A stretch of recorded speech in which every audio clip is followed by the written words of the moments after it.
ना चिंता ना फिकर ना है डर। LIC का हो साथ तो फिक्र की छोड़ो बात। Welcome friends to my YouTube channel insurance जरूरी है विद निशान द्विवेदी। आज का मेरा टॉपिक है 21 गोल्डन आइडियाज इंश्योरेंस एजेंसी में सक्सेसफुल होने के लिए। इस पे जो भी आइडियाज मैं आपके साथ शेयर करूंगा वो आपको सिर्फ इंफॉर्मेशन गैदर नहीं करनी है, आपको इम्प्लीमेंटेशन भी करना है। इंफॉर्मेशन से कुछ नहीं होता है, इम्प्लीमेंटेशन से सब कुछ होता है। तो अब मैं अपना वीडियो शुरू कर रहा हूं जिसमें कि मैं आपको 21 पावरफुल आइडियाज दूंगा जो इंश्योरेंस एजेंसी में आपको अप्लाई करनी है मार्केट में। और जब आप अप्लाई करेंगे तो आपको इसका रिजल्ट 100% दिखेगा, ये मेरा आपको गारंटी है। इसमें पहला जो गोल्डन आइडियाज है वो ये है कि जब भी आप क्लाइंट के सामने जाते हैं तो सबसे पहले आपको मैच्योरिटी अमाउंट का डिस्कशन करना है। आपको सबसे पहले मैच्योरिटी अमाउंट क्लाइंट को बताना है। जब भी किसी भी आप कस्टमर को बीमा समझाने के लिए जाते हैं तो आप उनको मैच्योरिटी अमाउंट पहले बताएंगे। जब आप उनको मैच्योरिटी अमाउंट पहले बता देते हैं तब कस्टमर खुद अपने तरफ से खुद ही आपसे पूछता है कि मुझे कितना पैसा देना है। फॉर एग्जाम्पल, अगर आप कोई ब्रोशर कैरी करते हैं कि जिसमें लिखा हुआ है कि 5000 रुपीज पर मंथ अगर आप सेव करते हैं तो आपको मैच्योरिटी पे 1 करोड़ रुपया मिलता है। अगर आप ये ब्रोशर कैरी करते हैं या ये SMS अगर आप किसी को भेजते हैं तो इसमें 1 करोड़ रुपया मैच्योरिटी अमाउंट आपने उनको बता दिया है। अब वो आपको कॉल करेंगे, कॉल करने के बाद फिर आप उनसे मीटिंग करेंगे, मीटिंग करने के बाद तब आपको उनको बताना है कि सर आपको पैसा कितना देना है। तो आज के बाद जब भी आप किसी भी कस्टमर के पास आप जाएंगे तो सबसे पहले आपको मैच्योरिटी पहले बताना है और प्रीमियम बाद में बताना है। ये पहला गोल्डन रूल है। दूसरा रूल ये है कि जब आप मैच्योरिटी उनको बता देंगे तो प्रीमियम कस्टमर आपसे पूछेगा, तो प्रीमियम आप जब भी बताएं कस्टमर को तो कस्टमर को आप डेली पर डे का प्रीमियम आप बताएं। पर डे कलेक्शन होता नहीं है बट आप पर डे का प्रीमियम उनको बताएंगे। फॉर एग्जाम्पल, आपका कोई क्लाइंट है जो डॉक्टर है, अब डॉक्टर को आप अगर ये कहते हैं कि सर आपको साल का 1 लाख रुपया देना होगा, साल का 2 लाख रुपया देना होगा, तो ये जो अमाउंट है 1 लाख 2 लाख, ये अमाउंट डॉक्टर हो या कोई भी एक जनरल आदमी हो, नॉर्मल आदमी हो, उसे ये अमाउंट बहुत ज्यादा लगेगा सुनने में। या सम एश्योर्ड की जब आप बात करते हैं सर 15 लाख का बीमा, 10 लाख का बीमा, 25 लाख का बीमा, तो एक नॉर्मल इंसान को ये अमाउंट का जो फिगर है ये बहुत ज्यादा लगता है। तो आप हमेशा उनको 500 रुपीज पर डे आप अगर कहते हैं तो ये उसको थोड़ा सुनने में ज्यादा आसानी होता है। वो खुद ही कैलकुलेट कर लेगा कि 500 रुपया अगर मैं पर डे सेव करूंगा तो साल का मुझे कितना पे करना पड़ेगा। बट 500 रुपया पर डे अगर आप पर डे का अमाउंट बोलेंगे तो एक तो वो अमाउंट छोटा होता है, फिर वो अपने प्रोफेशन के हिसाब से उसको वो समझ पाता है। जैसे डॉक्टर समझ सकता है कि क्या हुआ 500 रुपया पर डे मतलब हुआ एक मेरा पेशेंट देखने का फीस ही तो है। लेकिन अगर आप उसको 500 रुपया को अगर आप 30 से मल्टीप्लाई करते हैं फिर उसको 12 से आप मल्टीप्लाई करके जब आप उसको फिगर देते हैं तो वो फिगर उसको ज्यादा लगता है। तो आज के बाद जब भी आप मैच्योरिटी बता दें, मैच्योरिटी बताने के बाद जब भी आप कस्टमर से प्रीमियम आप मांगे तो प्रीमियम आप हमेशा पर डे के हिसाब से मांगे। आप उनको मंथली, हाफ ईयरली, क्वार्टरली या ईयरली मोड में प्रीमियम आप कस्टमर को कभी मत बताइए। एक बार आप ये ट्राई करके देखिए, आपको 100% इसमें कन्वर्जन जो है, सेल होने का जो कन्वर्जन रेट है वो आपका बढ़ जाएगा। ये मेरी आपको गारंटी है। तीसरा रूल है कि जब भी आप कस्टमर के पास जाएं तो हमेशा बड़ा प्रीमियम आप उनसे मांगने की कोशिश करें। अगर कोई छोटा व्यक्ति है जो कम, जिसकी इनकम है जो आपको ऑलरेडी पता है, छोटा व्यक्ति मेरा यहाँ पे कहने का मतलब है जिसकी इनकम बहुत कम है, वैसे लोगों से मैं बात नहीं कर रहा। बट अगर कोई कस्टमर ऐसा है जो आपको लग रहा है कि वो 5000 रुपया पर मंथ दे सकता है तो आप अपने तरफ से जब भी आप बीमा समझाने जाएं तो आप उनसे 10,000 15,000 का डिमांड करके देखिए, बड़ा प्रीमियम आप मांग के देखिए। आप जब प्रपोजल दीजिए उनको तो हमेशा 2 गुना 3 गुना बड़ा प्रपोजल आप उनको दीजिए, देकर देखिए। अगर आप 15,000 से शुरू करेंगे तो वो ज्यादा से ज्यादा 14,000 13,000 12,000 10,000 पे आएगा। लेकिन अगर आप प्रपोजल स्टार्ट ही करेंगे कि 5,000 रुपया पर मंथ तो वो उससे नीचे ही आएगा। उससे शायद ही वो ऐसा कोई कस्टमर आपको मिलेगा, 100 में से 90 कस्टमर आपको ऐसे मिलेंगे जो 5,000 से नीचे आएंगे, 5,000 से ऊपर नहीं जाएंगे। 10 ऐसे हैं जो बोलेंगे इससे थोड़ा सा और बढ़ा के बताओ मैच्योरिटी अमाउंट को। जब वो कंपेयर करके देखते हैं तो 5,000 में इतना पैसा मिल रहा है मैच्योरिटी पे, 10,000 पे इतना मिल रहा है। लेकिन हार्डली 10% ऐसे कस्टमर हैं जो प्रीमियम को बढ़ाने के लिए कहते हैं। जनरली जहां से आप प्रेजेंटेशन अपना स्टार्ट करते हैं या तो वही पे प्रेजेंटेशन खत्म होता है कस्टमर का, या 5,000 से कम पे खत्म हो जाता है। तो आप हमेशा, इसलिए जब भी आप कोई भी प्रपोजल आप देने जाएं, तो जो आपको लगता है कि कस्टमर का ये होगा वैल्यू, ये इतना वो इन्वेस्ट कर सकता है, उसका आप डबल या ट्रिपल अमाउंट कस्टमर से आप मांगने जाएं। बड़ा प्रीमियम आप जब आप मांगते हैं तो उसका सबसे बड़ा फायदा ये होता है आपके लिए, आपको मालूम है कि बड़ा प्रीमियम से आपका बड़ा कमीशन आता है। दूसरी चीज ये है कि बड़ा प्रीमियम, ये मेरा अपना 7 साल का अनुभव ये कहता है कि बड़ा प्रीमियम कभी भी लैप्स नहीं होता है, हमेशा छोटी पॉलिसी ही लैप्स होती है। अगर क्वार्टरली 10,000 या क्वार्टरली 5,000 का अगर कोई प्रीमियम आप उठाते हैं तो उसका ज़्यादा चांसेस है कि 1 क्वार्टर 2 क्वार्टर के बाद कस्टमर हो सकता है कि वो पॉलिसी को ना चलाए, अगर वो ना चलाना चाह रहा हो तो फाइनेंशियली अगर कोई इसका इशू आ गया हो या जो भी इशू हो। लेकिन अगर किसी का ईयरली प्रीमियम 2 लाख 3 लाख अगर किसी का ईयरली प्रीमियम है तो आप देखेंगे कि कस्टमर खुद आपको फ़ोन करेगा सेकेंड ईयर थर्ड ईयर में रिन्यूअल के टाइम कि भाई पैसा आ गया है, इसे जल्द से जल्द LIC में जमा कर दो प्रीमियम मेरा। लेकिन छोटा पॉलिसी हमेशा लैप्स होता है, बड़ा पॉलिसी जनरली लैप्स नहीं होता है। इसलिए बड़ा पॉलिसी हमेशा आप मांगिए, क्योंकि प्रीमियम जो है वो कस्टमर को देना है, आपको नहीं देना है। आपका बस एक काम करना है कि आप कस्टमर के सामने हमेशा बड़ा पॉलिसी का ही प्रपोजल आप उनको पेश करें, कस्टमर का इवैल्यूएशन करके कि कैसे कस्टमर के पास आप जा रहे हैं उस हिसाब से। अगर 2,000 का कस्टमर है तो आप उनसे 5,000 का प्रपोजल दें, 5,000 देने वाला कस्टमर उसे 10,000 का कस्टमर है तो उसे 20,000 रुपीज पर मंथ आप उनको प्रपोजल दीजिए, और उसके बाद देखिए कि फिर प्रपोजल कहाँ पे आके रुकता है। तो ये मेरा थर्ड पॉइंट है कि हमेशा बड़ा प्रीमियम मांगे, always ask for big premium. Fourth मेरा गोल्डन आइडियाज ये है कि कभी भी फोन पे अगर आपकी किसी कस्टमर से बात होती है कोल्ड कॉलिंग में या कोल्ड कन्वर्सिंग अगर आप कुछ करते हैं, अगर आप फोन पे बात करते हैं तो फोन पे कभी भी प्लान नहीं आपको सेल करना है, फोन पे हमेशा आपको अपॉइंटमेंट सेल करना है, क्योंकि फोन पे कभी भी प्लान सेल किया ही नहीं जा सकता है। अगर कोई कस्टमर अगर रिजिड होकर अगर आपसे कहता भी है कि मुझे फोन पे ही प्लान समझा दो, फिर मैं देखता हूँ कैलकुलेट करता हूँ, आप कभी भी उनको बोलिए कि सर जीवन बीमा फोन पे कभी भी समझा नहीं जा सकता है, इसके लिए मुझे आपको टाइम देना पड़ेगा, मैं आपके पास आऊंगा, आने के बाद फिर सर मैं नीड एनालिसिस करता हूँ, क्योंकि मैं प्लान सेल नहीं करता, मैं प्लानिंग सेल करता हूँ, और जो प्लानिंग सेल करते हैं वो मीटिंग करेंगे। तो सर आपको जीवन बीमा समझने के लिए इसमें सर आपकी बात है, आपकी फैमिली की बात है, जीवन बीमा एक सुरक्षा होता है, तो ये सर फोन पे 5 मिनट में मैं आपको समझा नहीं सकता, इसीलिए आपको सर आपको मीटिंग करनी ही होगी। तो हमेशा याद रखें, फोन पे कभी भी किसी को भी प्लान ना समझाएं, कस्टमर चाहे कितना भी रिजिड हो, हमेशा फोन अपॉइंटमेंट के लिए होता है, फोन पे आप सिर्फ अपॉइंटमेंट का बात करेंगे, और जब आप अपॉइंटमेंट लेने वहां पे जाते हैं तो वहां पे आप उनको हिंट दे सकते हैं फोन पे कि सर अगर आप 5,000 रुपये पर मंथ अगर सेव करते हैं तो मैच्योरिटी में आपको 1 करोड़ रुपया मिलता है। तो कैसे मिलता है तो ये आपको नहीं समझाना है आगे, इसके लिए आपको उनसे जाके आपको मीटिंग करनी है, और जब आप ऐसा करेंगे, इस आइडिया को एक बार आप ट्राई करके देखिए तो आपको सक्सेस जरूर मिलेगा। और एक बात हमेशा याद रखिए कि जब भी आप मीटिंग करने जाएं तो कस्टमर के लिए कुछ ना कुछ लेकर जाएं, खाली हाथ अगर आप जाएंगे तो आप खाली हाथ ही वापस आएंगे, हमेशा कोई ना कोई छोटा मोटा गिफ्ट लेकर आप कस्टमर के पास जरूर जाएं। ये मेरा आपको पर्सनल सजेशन है, इसको आप ट्राई करके देखिए। 5वां आइडिया है कि जो लोग भी आपसे पैसा मांगते हैं उनसे आपको पैसा मांगना है। मेरे कहने का ये मतलब है कि जहाँ भी आप फॉर एग्जांपल अगर आप कहीं शॉपिंग करने के लिए जाते हैं, आप कहीं ग्रोसरी शॉप में जाते हैं, आप कहीं भी जाते हैं जहाँ पे सामने वाला आपसे पैसा डिमांड करता है अपने सर्विस के लिए, कोई अगर फल बेचता है, आपने उससे फल खरीदा तो वो उसने आपसे पैसा मांगा, तो बदले में आपको अपना विजिटिंग कार्ड निकाल के इमीडिएट उसको देना चाहिए। ये एक हैबिट डेवलप कर लें हाथ से, जो भी मुझसे पैसा मांगेगा मैं भी उससे पैसा मांगूंगा। पैसा मांगने का यहाँ पे मेरा ये मतलब है कि उसने आपके पॉकेट से पैसा निकालवा दिया, तो आपका भी ये कोशिश होना चाहिए कि एक अच्छे मोटिव के लिए लाइफ इंश्योरेंस आप उनका करने जा रहे हैं, तो उसके लिए इमीडिएट कम से कम आप ये स्टेप उठाया कीजिए कि आप हमेशा विजिटिंग कार्ड अपने पॉकेट में कैरी किया कीजिए, और जहां भी आपको मालूम है कि आज मेरा इस पर्टिकुलर जगह पे मेरा पैसा खर्च होने वाला है, उस इंसान को आप जाकर अपना इंट्रोडक्शन दीजिए, और अपना इंट्रोडक्शन देने के बाद अपना विजिटिंग कार्ड उनको आप जरूर दीजिए। तो ये बात आपको हमेशा याद रखना है कि जो मुझसे पैसा मांगेगा मैं उससे पैसा मांगूंगा। ये आपको मेरा 5वां आइडिया है। 6th आइडिया है कि आपको प्रोडक्टिविटी अगर करनी है, अगर आपको प्रोडक्टिव बिजनेस चाहिए तो प्रोडक्टिविटी हमेशा एक्टिविटी पे डिपेंड करता है। आपने कहावत भी सुनी होगी कि हरकत में बरकत है।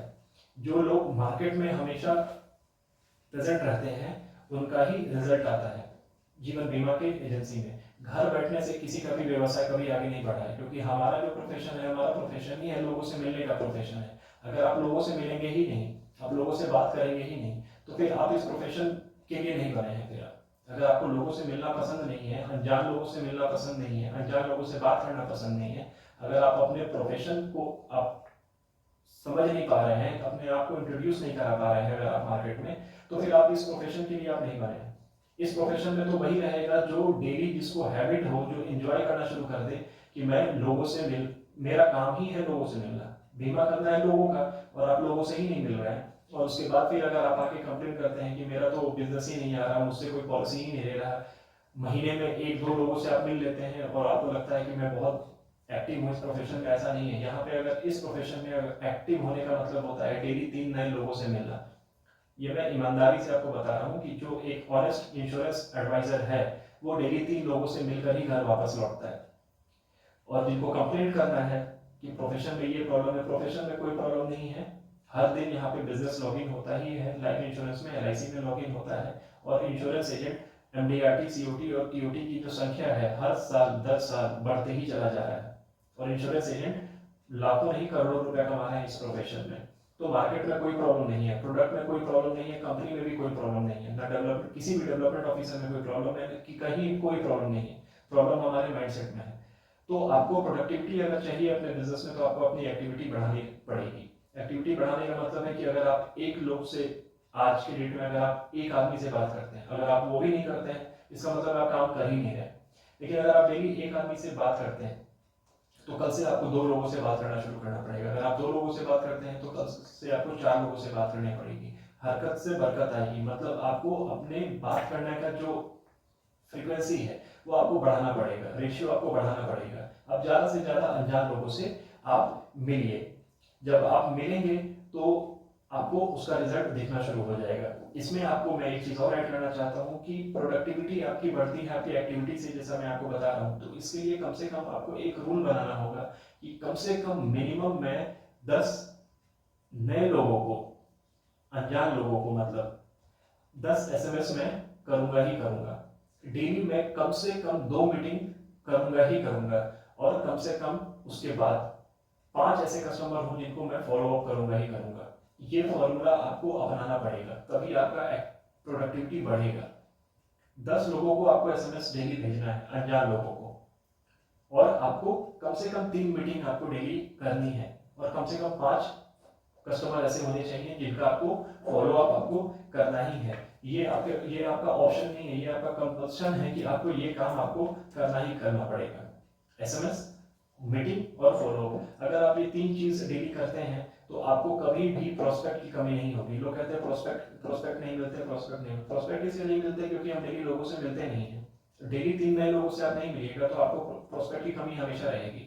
और अगर जो भी इंश्योरेंस एडवाइजर डेली प्रोस्पेक्टिंग पे ध्यान देते हैं, डेली सस्पेक्टिंग पे ध्यान देते हैं, डेली लोगों से जब मिलते हैं, तो उनका प्रोस्पेक्टिंग लिस्ट इतना बड़ा हो जाता है एक सर्टेन टाइम के बाद। अगर 6 महीना में आप इस एक्टिविटी को करते हैं तो आपको आपको लाइफ टाइम कभी कोई बिजनेस में कोई प्रॉब्लम नहीं आएगी, लाइफ इंश्योरेंस के बिजनेस में। और अगर आप ये काम नहीं करेंगे तो आपको डे 1 से प्रॉब्लम आने लगेगी। ज़्यादा से ज़्यादा फैमिली फ्रेंड्स का पॉलिसी करेंगे, पॉलिसी करने के बाद अनजान आपको लगेगा कि मार्केट में तो कोई इंश्योरेंस पॉलिसी ले ही नहीं रहा है। ऐसा नहीं है, मार्केट में लोग इंश्योरेंस पॉलिसी ले रहे हैं। उसके लिए बस एक ही फॉर्मूला है कि आपको अनजान लोगों का डेली नाम अपने डायरी में नोट करना है। इसके अलावा आपके पास कोई भी ऑप्शन है नहीं। आपका एक ही काम है, लोगों से मिलना, लोगों को बताना बीमा के बारे में, अपने प्रोफेशन के बारे में बताना। लोगों से मिलना है, लोगों को अपने बीमा व्यवसाय के बारे में आपको बताना है। इसके अलावा आपका कोई काम ही नहीं है, यही काम है आपका और यही काम आपको करना है। इसके अलावा आपके पास कोई दूसरा ऑप्शन है नहीं। 7th पॉइंट मेरा ये है, 7th आइडियाज आपको मेरा ये है कि आप अपना समय और एनर्जी, टाइम और एनर्जी फालतू चीजों पे आप अपना वेस्ट ना करें।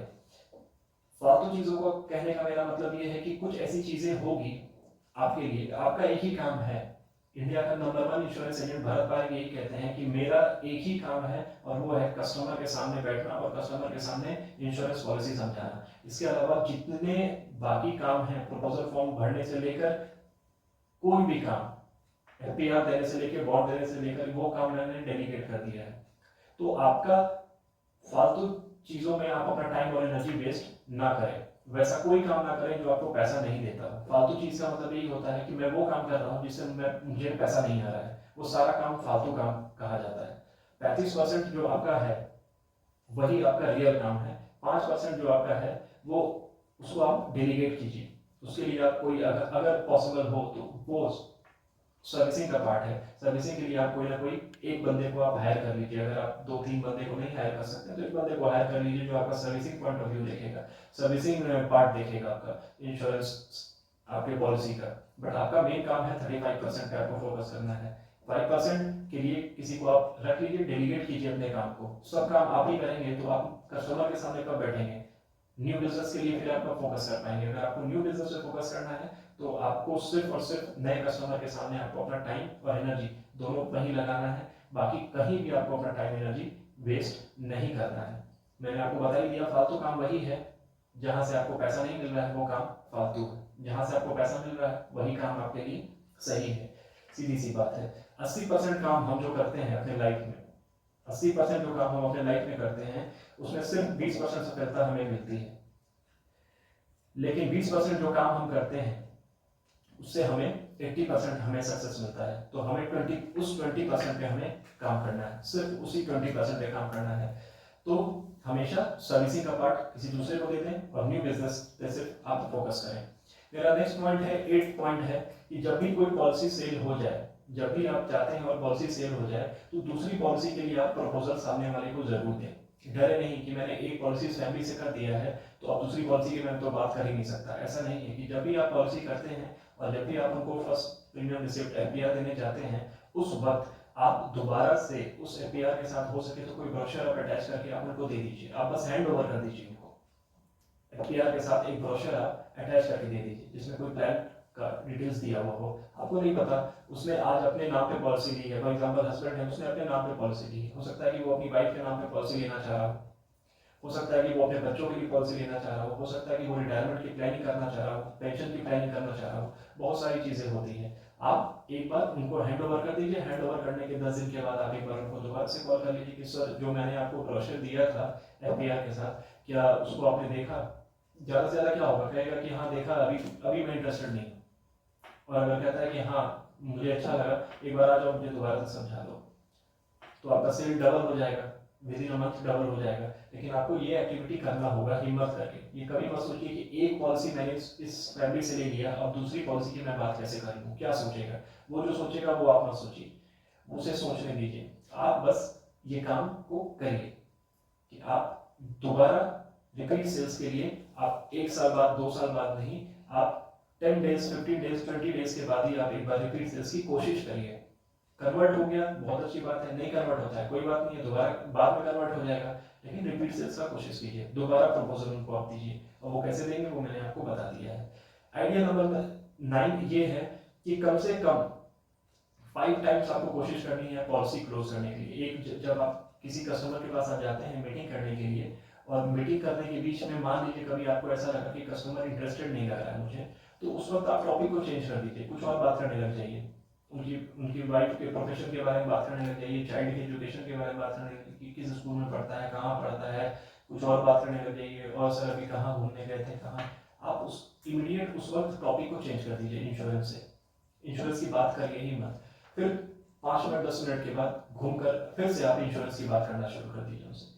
फिर अगर बीच में वो बोर होने लगता है, अगर मान लीजिए ज़्यादा इंटरेस्टेड नहीं अगर आपको लग रहा है, फिर से टॉपिक को चेंज कर दीजिए। तो ऐसे ऐसे करके करते करते आपको कम से कम 5 बार आपको ट्राई करना है उसे उसी मुद्दे पे लाने का जिस मुद्दे के लिए आप गए थे, वो है इंश्योरेंस करना। इंश्योरेंस ही करने के लिए आप वहाँ पे गए हैं और आपको सिर्फ इंश्योरेंस की ही बात करनी है, ये कोई ज़रूरी नहीं है। जो क्लाइंट चाहता है, जब क्लाइंट चाहता है, जितना देर बात करना चाहता है, वो उस पर डिपेंड करता है, वो हम पे डिपेंड नहीं करता है। तो आपका मुद्दा वही होना चाहिए कि इंश्योरेंस की बात ही आपको करनी है। और इसमें आपको मैं कुछ आपको गाइड कर सकता हूँ कि जब भी आप इंश्योरेंस करने जाते हैं तो हमेशा क्लोजिंग पे फोकस आपको करना पड़ेगा। ऐसे केस में 5 बार आपको ट्राई करनी है। इसका ये मतलब हुआ कि आपको क्लोजिंग पे बार बार फोकस करना पड़ेगा ताकि आपको पता चलता रहे कि कस्टमर इंश्योरेंस लेने में इंटरेस्टेड है या नहीं है। ठीक है।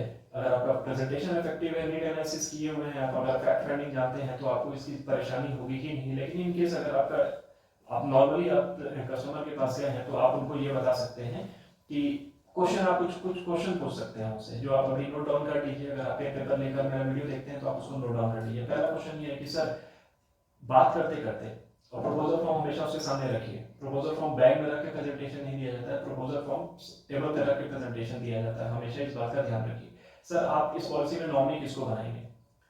दूसरा क्वेश्चन, सर एलआईसी का जो पैसा है वो आप किस अकाउंट में डालेंगे? दूसरा क्वेश्चन। तीसरा क्वेश्चन, सर प्रीमियम आप ईयरली देंगे या हाफ ईयरली देंगे? सर चौथा, सर मैं चाहता हूं कि आप एलआईसी के परिवार का सदस्य बने। पांचवा क्वेश्चन, सर आपके पास अभी आधार कार्ड, पैन कार्ड में से कौन कौन सा डॉक्यूमेंट है जो बिल्कुल अपडेटेड है? कुछ भी आप उनसे पूछिए। पांचवा की आधार कार्ड, पैन कार्ड है तो ये क्या है? ये क्लोज एंडेड क्वेश्चन है।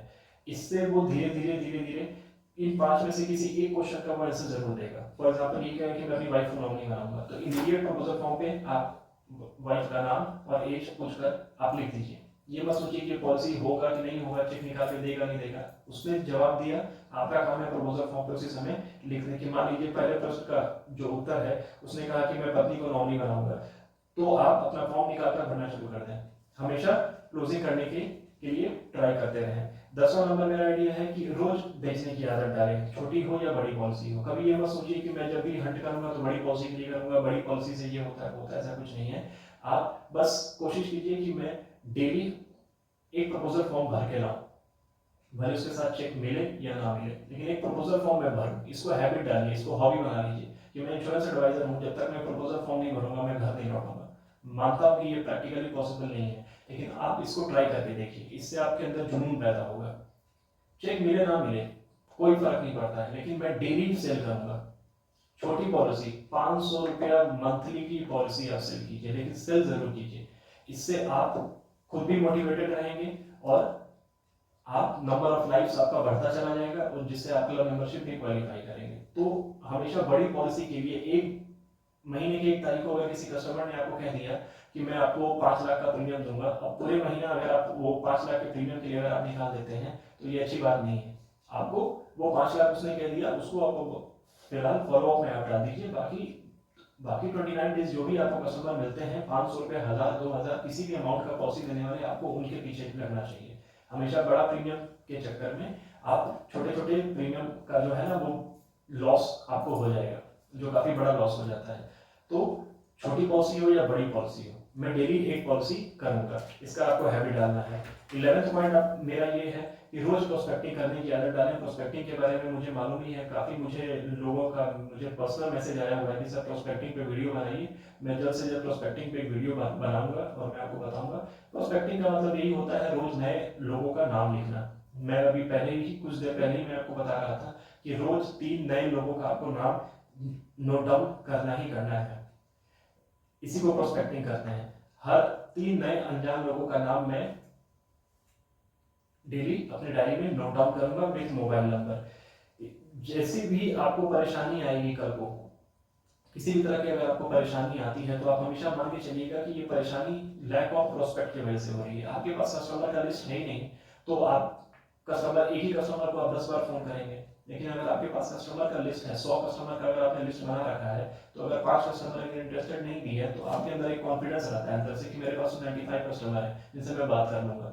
इसलिए प्रोस्पेक्टिंग का जो लिस्ट है वो कम से कम एनी टाइम आपके पास 100 लोगों का होना ही चाहिए। और ईमानदारी से इस प्रोफेशन में आप काम करिए। और इसमें मैं आपको यही रिक्वेस्ट करूंगा कि 3 नए लोगों का डेली आपको नाम लिखना है। तो जिसका प्रोस्पेक्टिंग जितना बड़ा, वो उतना बड़ा इंश्योरेंस एडवाइजर होता है। ये सिंपल फॉर्मूला है, ये मैं बहुत बार बता चुका हूँ। मैं पर्सनली भी अपने भी एडवाइजर को बताता हूँ, आपको भी इस वीडियो के माध्यम से बता रहा हूँ कि अगर आप सफल इंश्योरेंस एडवाइजर बनना चाहते हैं तो उसके लिए बहुत सारे वीडियोस मार्केट में अवेलेबल हैं, यूट्यूब में अवेलेबल हैं, आप देख सकते हैं, आप ट्रेनिंग अटेंड कर लीजिए। लेकिन कहीं भी जाइएगा सब आपको एक ही बात बोलेंगे, प्रोस्पेक्टिंग पे ध्यान दीजिए। अनजान लोगों के पास ही अनजान लोगों का नाम ही लिखना डेली, और उनको फिर फॉलो अप करना, उनको कॉल करना, उनसे मीटिंग अरेंज कराना, यही आपका काम है। प्रोस्पेक्टिंग बंद। प्रोस्पेक्टिंग साइकिल के पेडल की तरह होती है, साइकिल का पेडल आप मारना बंद कर देंगे, आप गिर जाएंगे साइकिल से। तो प्रोस्पेक्टिंग वही चीज होती है। अगर आपको गाड़ी लगातार चलानी है, साइकिल लगातार चलानी है, तो आपको प्रोस्पेक्टिंग करनी ही पड़ेगी। प्रोस्पेक्टिंग बंद कर देंगे, बिजनेस घट जाएगा और इन फ्यूचर 6 महीने, साल, 2 साल के बाद फिर आपका बिजनेस बंद हो जाएगा और आप इस इंडस्ट्री से गायब हो जाएंगे। फिर आपको लगेगा कि ये काम सही नहीं था, ये कंपनी सही नहीं थी, ये प्रोफेशन ही सही नहीं था। ऐसा कुछ नहीं है। इस प्रोफेशन में हर डेली का 4 लाख 5 लाख रुपए इंश्योरेंस एजेंट कमा रहे हैं इसी प्रोफेशन में, इसी LIC में। पर डे जिसका इनकम है 4 से 5 लाख रुपए, तो वो प्रोस्पेक्टिंग पे काम करते हैं। वो 3 की जगह पे डेली 10 मीटिंग करते हैं अनजान लोगों से। और ऐसा नहीं है कि उनका 10 में से 10 पॉलिसी कन्वर्ट हो जाता है, 10 में से एक ही पॉलिसी कन्वर्ट होता है। उनका भी इंडस्ट्री का एवरेज है। आप 25 लोगों को कॉल करेंगे, उसमें 5 लोग इंटरेस्टेड होंगे, 3 लोग आपको मीटिंग के लिए बुलाएंगे और एक पॉलिसी कन्वर्ट होगी। 25:5:3:1। ये लिबरा एक इंस्टीट्यूट है, उसने ये रिसर्च की है। तो सबके साथ यही प्रॉब्लम है। ये मेरा 11 आइडियाज मैंने आपको अभी दिया है प्रोस्पेक्टिंग के ऊपर। प्रोस्पेक्टिंग एक तरह का मशीन में, आप समझ जाइए कि मशीन में आप जितना गेहूं डालेंगे उतना ही ज्यादा आपको आटा निकलेगा। गेहूं डालना बंद कर देंगे तो आटा आपको मिलना बंद हो जाएगा। प्रोस्पेक्टिंग भी आप बहुत तरीके से कर सकते हैं। प्लान के हिसाब से कर सकते हैं, प्रीमियम के हिसाब से कर सकते हैं, एज के हिसाब से कर सकते हैं, इनकम के हिसाब से कर सकते हैं। ये बहुत सारा तरीका है प्रोस्पेक्टिंग करने का। सबसे पहले आप नाम के हिसाब से कर सकते हैं, उम्र के हिसाब से कर सकते हैं, प्लान के हिसाब से कर सकते हैं, प्रीमियम के हिसाब से कर सकते हैं, सर्वाइवल बेनिफिट और मैच्योरिटी के हिसाब से कर सकते हैं। जो भी आपके एरिया के जो सफल लोग हैं आप उनके हिसाब से कर सकते हैं। आप सर्वे करें, आप इंस्टॉल करें। बहुत सारा तरीका है प्रोस्पेक्टिंग करने का, जो मैं आपको शॉर्ट में भी बता रहा हूँ। तो ये आप करें। 11th आपको मेरा ये आइडिया था। 12th आइडिया है कि कस्टमर को डिसाइड करने दीजिए, आप डिसाइड मत कीजिए। जब भी आप कस्टमर के पास जाते हैं तो कस्टमर को डिसाइड करने दीजिए कि वो कितना प्रीमियम भरेगा, कितना प्रीमियम नहीं भरेगा। आप डिसाइड मत कीजिए कि मैं ये कैसे भरेगा, ये भर पाएगा भी नहीं भर पाएगा, ईयरली ले रहा है, अगले साल ईयरली मोड में भर पाएगा कि नहीं भर पाएगा। आपको कुछ भी डिसाइड नहीं करना है। निर्णय जो भी है वो ग्राहक को लेने दे। आप कभी भी निर्णय मत लीजिए। ये मेरा आपको पर्सनल रिक्वेस्ट है। आपका काम है सिर्फ प्रपोज करना। जो भी आइडिया आपके पास है उसको बस आप प्रपोज कीजिए। जो भी टूल है वो आप उनको बताइए। आपका काम है बताना। जो भी ग्राहक को डिसाइड करना, प्रीमियम उनको भरना है तो डिसाइड आप उनको करने दीजिए। आप अपने तरफ से बड़ा प्रपोजल उनको दीजिए, डिसाइड आप मत कीजिए। ग्राहक को डिसाइड करने दीजिए। कोई भी एक ट्रेन में आपने देखा है चाय वाला जो होता है वो चाय करता है, वो घूमता रहता है ट्रेन के हर बोगी में जाता है। वो जाने के बाद जिसको चाय पीना होता है वो चाय पीता है, जिसको चाय पीना नहीं होता वो चाय नहीं पीता है। आपने देखा ही होगा। इसका ये तो नहीं मतलब है कि वो प्रपोज करना बंद कर देता है। वो तो अपना माल बेचता ही रहता है। अल्टीमेटली उसका माल बिक जाता है, उसका काम पूरा हो जाता है। तो आप डिसाइड मत कीजिए, लेट कस्टमर डिसाइड। क्योंकि हर व्यक्ति कहीं ना कहीं बचत करता ही है। तो आपका काम है उनको प्रपोज करना। कहीं ना कहीं वो तो सेविंग करता रहता है ना। तो आपको रेगुलरली बस आपको अपना प्रपोजल को प्रपोज करना है। लाइफ इंश्योरेंस को आपको प्रपोज करना है। कस्टमर को आप डिसाइड करने दीजिए। आप डिसीजन मत लीजिए। वो व्यक्ति खरीदेगा कि नहीं खरीदेगा वो सब उसका डिसीजन है, उसको डिसाइड करने दीजिए। पेशेंस रखिए। पेशेंस रखना बहुत जरूरी है हमारे प्रोफेशन में।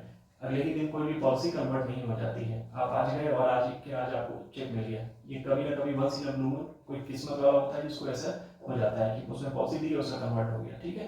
तो ये मेरा 12वां आइडिया। 13वां आइडिया है कि आप कभी भी जीवन बीमा को आप बेचिए मत, एजुकेट कीजिए। क्लाइंट को आप एजुकेट करिए कि जीवन बीमा क्यों लेना चाहिए।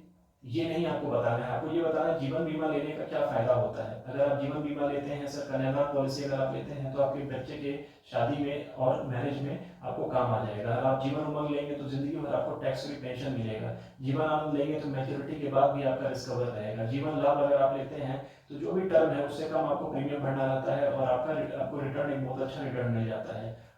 ये क्या है? ये है आपका जीवन बीमा के बेनिफिट्स।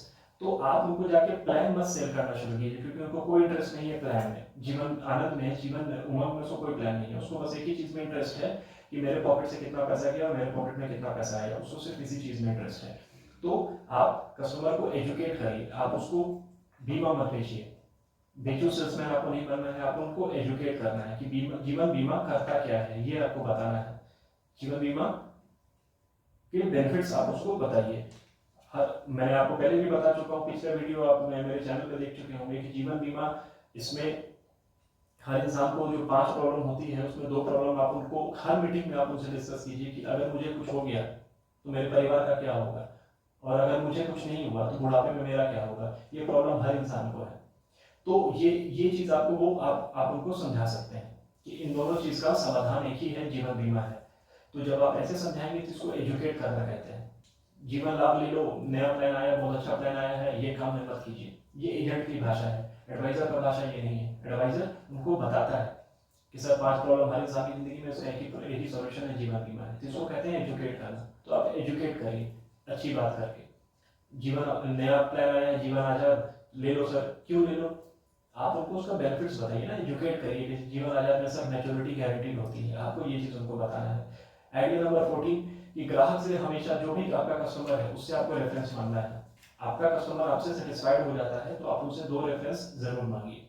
इस पर मैं डिटेल में एक वीडियो बनाऊंगा, इसलिए इसको अभी मैं ज़्यादा इलेबोरेट नहीं कर रहा हूँ। आप जब भी किसी भी कस्टमर के पास का बीमा करते हैं तो जब भी आप उनको रसीद देने जाते हैं, एक हैबिट बना लीजिए कि जब भी मैं उसके पास जाऊंगा मैं उससे 2 रेफरेंस बिना मांगे उठूंगा नहीं वहां से।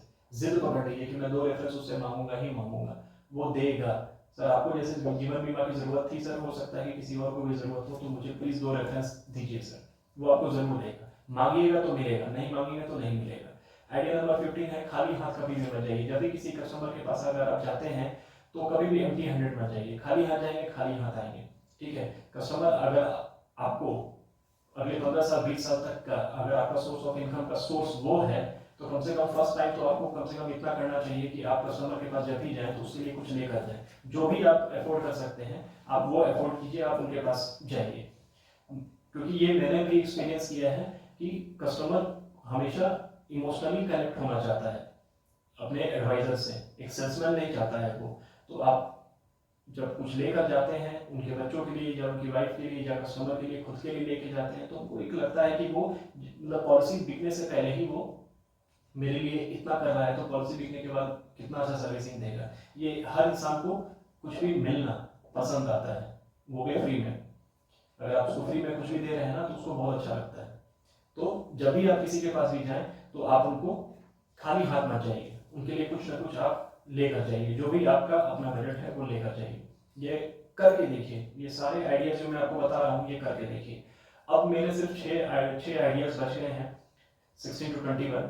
मैं आपसे ये रिक्वेस्ट करूंगा कि अगर मेरा वीडियो अगर आपको अच्छा लगता है तो प्लीज़ लाइक करें, सब्सक्राइब करें और शेयर करें। जितने भी इंश्योरेंस एडवाइजर हैं उनको मेरे वीडियो से अगर हेल्प मिलती है तो ये मेरा बहुत बड़ा सौभाग्य होगा। मेरा इंश्योरेंस चैनल बनाने का मोटिव ही यही है कि जितने भी इंडिया में इंश्योरेंस एडवाइजर हैं उनको मेरे चैनल से ज़्यादा बेनिफिट मिले, वो अपने करियर में MDRT, COT, TOT, Galaxy club, corporate club जरूर बने।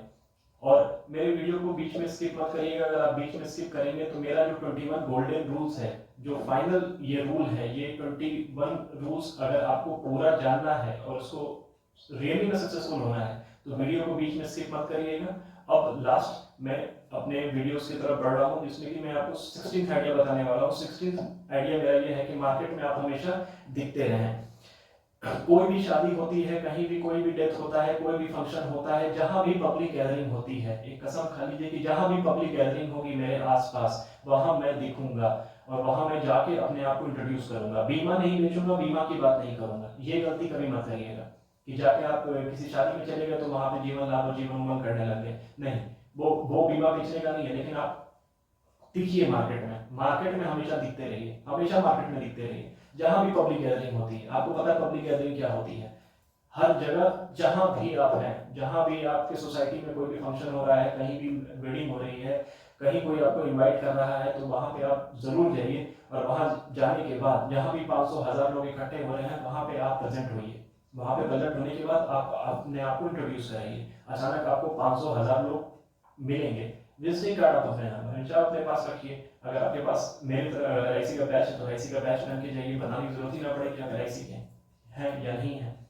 अगर आप इन्फॉर्मल मीटिंग में जा रहे हैं तो कोई जरूरत नहीं है, आप बस हाय हेलो कीजिए, लोगों से हाय हेलो करेंगे। वहाँ पे लोग आपसे पूछेंगे आप क्या करते हैं, तो आप उनको बताइए कि आप लाइफ इंश्योरेंस के प्रोफेशन में इंश्योरेंस एडवाइजर हैं। प्राउडली बोलिए, घमंड से बोलिए कि आप वर्ल्ड के हाईएस्ट पेड प्रोफेशन में हैं, ठीक है। तो आप हमेशा मार्केट में दिखते रहिए। जो अपने और प्राउडली बोलिए, क्योंकि जो अपने व्यवसाय से प्यार नहीं करता है वो जीवन में कभी सफल नहीं हो सकता है। जिस दिन आप अपना व्यवसाय से प्यार करना शुरू करेंगे आपकी विजिबिलिटी मार्केट में बढ़ जाएगी। लोगों को आप अपने व्यवसाय का ताकत बताइए। जो दिखता है वो बिकता नहीं है, जो अच्छा दिखता है वो बिकता है। तो अच्छे से जाइए, अच्छे से मार्केट में रहिए, अपने ड्रेसिंग सेंस पे ध्यान दीजिए, ये बहुत जरूरी है। तो मार्केट में हमेशा दिखते रहिए। आइडिया नंबर 17 है, जिससे भी आप मिलते हैं उससे आपको विजिटिंग कार्ड लेना है। और उनको विजिटिंग कार्ड जब आप लें तो आप उनको बताइए कि सर मुझे अपना विजिटिंग कार्ड दीजिए, मुझे डेट ऑफ बर्थ करेक्ट करने का शौक है, मेरा हॉबी है। हर अनजान लोगों से विजिटिंग कार्ड आपको लेना है और उनका डेट ऑफ बर्थ करेक्ट करना है। जब आप विजिटिंग कार्ड लेना शुरू कर देंगे, डेट ऑफ बर्थ कलेक्ट करना शुरू कर देंगे, तो डेट ऑफ बर्थ से फिर आप उनका फोन नंबर तो ऑब्वियसली आपके पास होगा, तो विजिटिंग कार्ड में नाम मिल गया, फोन नंबर मिल गया, डेट ऑफ बर्थ मिल गया, और क्या चाहिए कि इंश्योरेंस एडवाइजर को। आप समझ रहे हैं कि मैं आपको क्या बताना चाह रहा हूँ। तो ये हॉबी बना लीजिए कि सर ये मेरा हॉबी है विजिटिंग कार्ड लोगों का कलेक्ट करना। सबका विजिटिंग कार्ड वो प्रोस्पेक्टिंग ऐसे भी होता है। एक आइडियाज आपको मैंने फ्री में भी आपको दे दिया कि प्रोस्पेक्टिंग आइडियाज ये भी हो सकता है, start collecting visiting cards from unknown people along with date of birth. Date of birth लेना ना भूलें। तो यही तीन चीज तो चाहिए होता है इंश्योरेंस एजेंट को। बाद में सप्ताह 10 दिन 15 दिन 20 दिन के बाद जब भी आपको सुटेबल लगे आप उनसे फॉलो कीजिए कि सर आपसे मैं मिला था, आपको याद होगा, फिर आप अपना फोन पे अपना इंट्रोडक्शन दीजिए। इंट्रोडक्शन देने के बाद फिर अगर वो पूछते हैं तो आपको तो आप पहले से ही प्लान बना के रख दीजिएगा उनके डेट ऑफ बर्थ के हिसाब से कि उनको कौन सा देना है पॉलिसी। तो ये आप मार्केट में ये आइडियाज आप जरूर इंप्लीमेंट कीजिए, इसका बहुत फायदा मिलेगा। लोगों को मिला है फायदा, मेरे जानकार में बहुत लोग हैं जिनको इस चीज़ का फायदा मिला है। विजिटिंग कार्ड कलेक्शन की आइडियाज बनाइए। और 18th आइडिया है कि जब भी आप प्रपोजल आप देने जाएं तो प्रपोजल को डबल करने की आप कोशिश करें। हमेशा प्रपोजल कि अगर आप 2 लाख का बीमा सेल करने गए हैं तो आपको कोशिश करना चाहिए कि मैं कम से कम 4 लाख का प्रपोजल दूंगा। 4 लाख का बीमा करने के लिए गए हैं तो आप 10 लाख का प्रपोजल दीजिए। इस तरीके से आप अपने प्रपोजल को हमेशा दोगुना करते रहिए। सम एश्योर्ड को डबल कीजिए। बस ये सोच के जाइए कि मैं सोच के जा रहा हूँ कि मैं इतने लाख का इसमें बीमा दूंगा, इसका मैं डबल इसको पॉलिसी प्रपोज करूंगा इसे। तो हमेशा आप ये करिए। 19th मेरा आइडिया है कि आप प्लान नहीं बेचेंगे, आप प्लानिंग बेचेंगे। ये मैंने आपको पिछले वीडियोस में भी आपको मैंने बताया है कि प्लान आपको नहीं बेचना है, आपको प्लानिंग बेचना है। स्पेशली आप कंसेप्ट आप सेल कीजिए मार्केट में। जीवन लाभ जीवन उमंग मत करिए। एक बहुत सारे ब्रोशर आते हैं मार्केट में जो कंसेप्ट ओरिएंटेड होते हैं। अगर आपको चाहिए होगा तो मेरे दिए हुए नंबर पे आप मुझे व्हाट्सअप कर दीजिए, मैं आपको 10-15 कंसेप्ट आपको मैं भेज दूंगा जो आप इसको अप्लाई कर सकेंगे 2023 में। जनवरी का महीना है, पूरे साल में अगर आप उसको अप्लाई करेंगे तो आप इजीली MDRT से OTT कर सकते हैं। वो मैं आपको ब्रोशर आपको मैं भेज दूंगा। मैं हमेशा अपने अपने भी एजेंट को मैं कहता हूँ कि जो लोग भी कहते हैं कि बीमा लेना ही है, जो लोग भी ये कहते हैं कि मेरे पास पैसा नहीं है, मेरे बच्चे की स्कूल की फीस कितनी है, उन्होंने बोला 5,000, तो मैं कहता हूँ कि अगले महीने स्कूल की फीस 6 महीने कर देना। जैसे कुछ लोग आपको मार्केट में मिलेंगे ना कि मेरे पास अभी पैसा नहीं है, बच्चे की स्कूल की फीस ही तो 5,000 रुपये है, प्रीमियम कहाँ से भरूंगा। तो लेकिन मान लो कि अगले महीने से स्कूल की फीस 6,000 रुपये होगी, वो 1,000 रुपये मुझे दे दो LIC में, ताकि आपके बच्चे जिंदगी भर स्कूल का फीस भर सके और पढ़ाई कर सके। ये प्लानिंग हो गया। ये प्लान नहीं हुआ, ये प्लानिंग हो गया। तो आप ऐसे बात कर सकते हैं। प्लान बेचना अब आज से आप बंद कर दें और प्लानिंग बेचना आप शुरू कर दें, आप जल्दी सफल हो जाएंगे। ये मेरा आपको गारंटी है। 20वां आइडिया मेरा है कि कोई भी प्रोडक्ट को दिखाने से पहले हमेशा एक सिंपल लैंग्वेज का यूज करें। टेक्निकल बात मत करें जो क्लाइंट को समझ में नहीं आता। मैंने अपने पिछले वीडियो में भी बोला था, पूरा वीडियो अगर आपने देखा होगा कस्टमर को प्रेजेंटेशन कैसे दें, तो आपको मालूम होगा कि इसमें मैंने बताया है कि कौन सा लैंग्वेज आपको यूज करना है। आपको एग्जांपल मैं दे देता हूँ, सम एश्योर्ड। मुझे मालूम है कि मेरे ये 21 आइडिया में ये 20वां आइडिया सबसे ज्यादा लोगों को पसंद आएगा इंश्योरेंस एडवाइजर को। जैसे सम एश्योर्ड है, सम एश्योर्ड कोई नहीं समझता, कोई किसी भी कस्टमर को सम एश्योर्ड समझ में नहीं आता है। जब आप इस प्रोफेशन में नहीं आए होंगे, इससे पहले आपको भी समझ में नहीं आता होगा सम एश्योर्ड क्या होता है। तो सम एश्योर्ड की जगह पे आपको क्या बोलना है, आपको गारंटीड बेनिफिट्स बोलना है। गारंटीड बेनिफिट्स आप बोलेंगे तो ज्यादा प्रभावित आपको कस्टमर को लगेगा, और हमारा जो बीमा धन है वो गारंटीड है। तो इससे सबसे पहले आपको बताना चाहिए, क्योंकि ग्राहक को गारंटी शब्द अच्छा लगता है। तो गारंटीड बेनिफिट बोलिए। दूसरा प्रीमियम, प्रीमियम कभी मत बोलिए, प्रीमियम भी कस्टमर को समझ में नहीं आता है। आप प्रीमियम की जगह पे उनको EMI बोलिए, किस्त बोलिए, उनको जल्दी वो कनेक्ट कर पाते हैं। ये टर्म यूज कीजिए अब आगे से जब भी प्रेजेंटेशन देने जाए। तीसरा बोनस, बोनस शब्द मत बोलिए, बोनस भी किसी को समझ में नहीं आता। लोगों को लगता है कंपनी में जो दिवाली में मिलता है ना उसी को बोनस कहते हैं। आप बोनस की जगह इंटरेस्ट शब्द यूज कीजिए। आप खुद देखेंगे कस्टमर बहुत इजीली समझ सकेगा। ब्याज जो उनको समझ में आता है मार्केट में, आप ये शब्द यूज कीजिए, आपको लगेगा कि कस्टमर इजीली कनेक्ट कर गया मेरी बात से। चौथा FAB, final interest, final additional bonus. आप फाइनल एडिशनल बोनस बोलिए, बोलिए फाइनल इंटरेस्ट कि सर हमारे LIC में 2 बार इंटरेस्ट मिलता है एक तो हर साल मिलता है और एक बार आखिरी में भी मिलता है सर, इसको फाइनल इंटरेस्ट कहते हैं। तो फाइनल एडिशनल बोनस जो होता है, आप वो मत बोलिए, ये बोलिए कि सर हमारी जो संस्था है जो 2 बार आपको ब्याज देती है, हमारी संस्था आपको 2 बार ब्याज देती है, एक बार जो हर साल मिलता है और एक बार आखिरी में जो मिलता है, तो इसको सर एफएबी कहते हैं। आप ये बोलिए लोन और सरेंडर, मैंने पिछले वीडियो में आपको बताया था कि लोन सरेंडर शब्द यूज करना बंद कीजिए, उसकी जगह पे आप उसको इमरजेंसी फंड बोला कीजिए, लोन सरेंडर को। और last and not the least, मेरा लास्ट पॉइंट है कि हमेशा एफएबी के साथ आप फाइनल एडिशनल बोनस के साथ आप हमेशा बोनस बताएं, सिर्फ बोनस आप नहीं बताएं। आप कहीं भी पैसा निवेश करते हैं तो ब्याज एक ही बार मिलता है, लेकिन एलआईसी में 2 बार आपको ब्याज मिलता है, जैसा मैं आपको बताया था। एक बार बोनस के रूप में हर साल और एक बार फाइनल एडिशनल बोनस के रूप में एक बार लास्ट में होता है। अगर 15 साल से ऊपर अगर आपका टर्म चल गया है, आपको तो पता ही है, वो इंश्योरेंस एडवाइजर है तो एफएबी का मिलता है, तो मैच्योरिटी पे आपको मिलता है एफएबी आपको। तो हम जब भी बोनस बताएं तो दोनों को जोड़कर बताएं, दोनों को जोड़कर हमेशा बताइए। एग्जाम्पल मैं आपको दे देता हूँ, आप नोट डाउन कर लीजिए।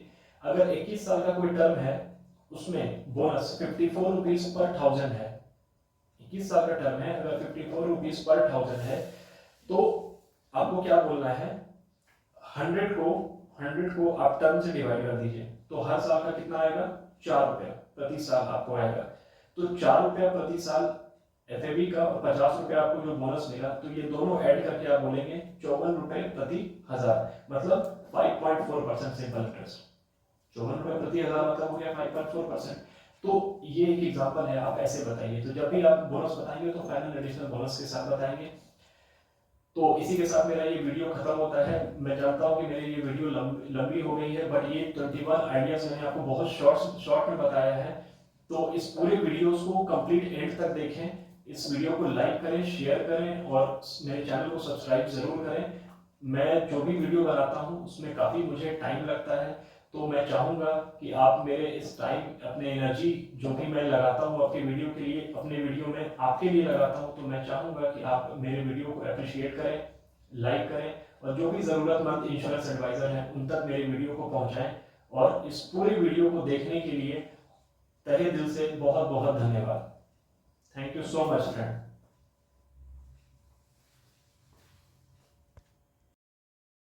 ना चिंता ना फिकर ना है डर, LIC का हो साथ तो फिक्र की छोड़ो बात।